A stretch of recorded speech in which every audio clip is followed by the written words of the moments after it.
জিহাদ মানে বুঝি হলো লাঠি সোটা বোমা টোমা নিয়ে আঘাত করা। আল্লাহর কসম, জিহাদ মানে হলো আল্লাহর কোরআন এই জমিনে প্রতিষ্ঠা করার জন্য প্রাণান্তকর চেষ্টা করা।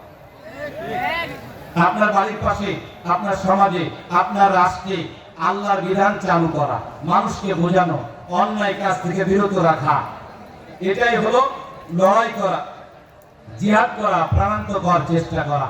অথচ এই জমিনে আমরা জিহাদের কথা কিন্তু ভুলে গেছি। জিহাদ থেকে আমরা অনেক দূরে।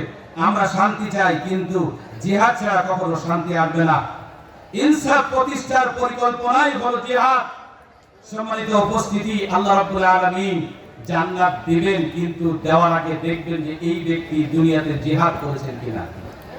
আল্লাহ রাব্বুল আলামিন জানিয়ে দিয়েছেন, আফাহাসিবতুম আন তাদখুলুল জান্নাহ ওয়ালাম্মা ইয়া'লামিল্লাহুল্লাযীনা জাহাদু মিনকুম ওয়া ইয়া'লামাস সাবিরিন। আম হাসিবতুম আন তাদখুলুল জান্নাহ, তোমরা কি ধারণা করেছো এমনিতেই তোমরা জান্নাতে প্রবেশ করবে? ওয়ালাম্মা ইয়া'লামিল্লাহুল্লাযীনা জাহাদু মিনকুম, আল্লাহ রাব্বুল আলামিন কি দেখবেন না তোমাদের মধ্যে কে জিহাদ করেছিল? আল্লাহ রাব্বুল আলামিন দেখে নেবেন তোমাদের মধ্যে কে জিহাদ করেছিল আর কে সবর করেছিল।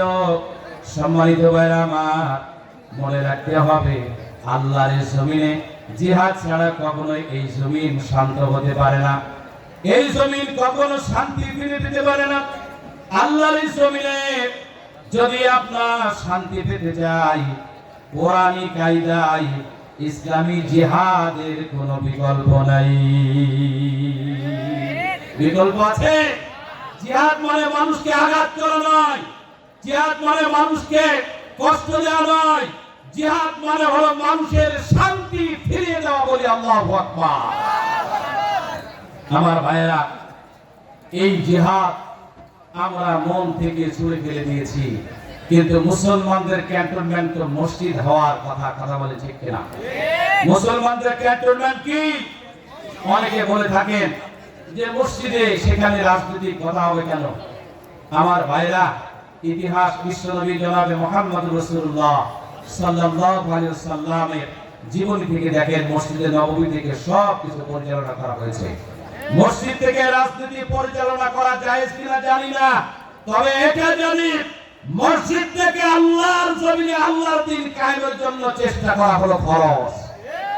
মুসলমানদের ক্যান্টনমেন্ট হলো মসজিদ, আর মুসলমানদের আপনার হেলমেট হলো মসজিদের গম্বুজ, আর মুসলমানদের মসজিদের মেহরাব হলো অস্ত্রাগার, আর মুসলমানদের আমার ভাইরা মসজিদের মুসল্লিরা হলো সৈন্য। কথা বলেন ঠিক কিনা?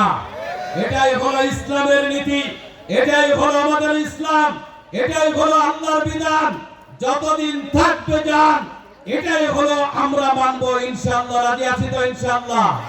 মুমিন মুসলমান, মসজিদ হলো মুসলমানদের ক্যান্টনমেন্ট। মসজিদ কি? মসজিদ মুসলমানদের ক্যান্টনমেন্ট।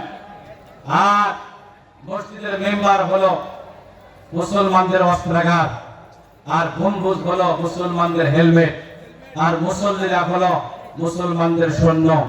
এটাই হলো আমাদের ইসলাম। এর জন্য দিতে পারে আমাদের জান কুরবান। কথা বলে ঠিক কিনা?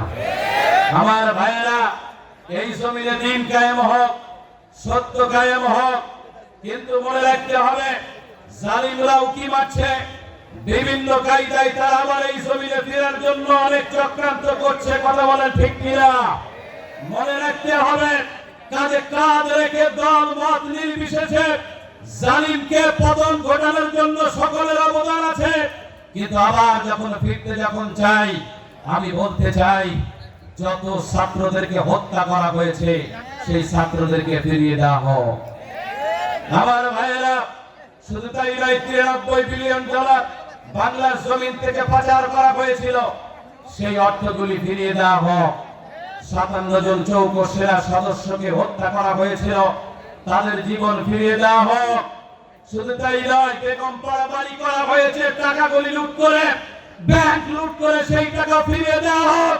শাপলা চত্বরে আলেমদেরকে হত্যা করা হয়েছিল, সেই সব মাসুম বাচ্চা আলেমদেরকে ফিরিয়ে দেওয়া হোক।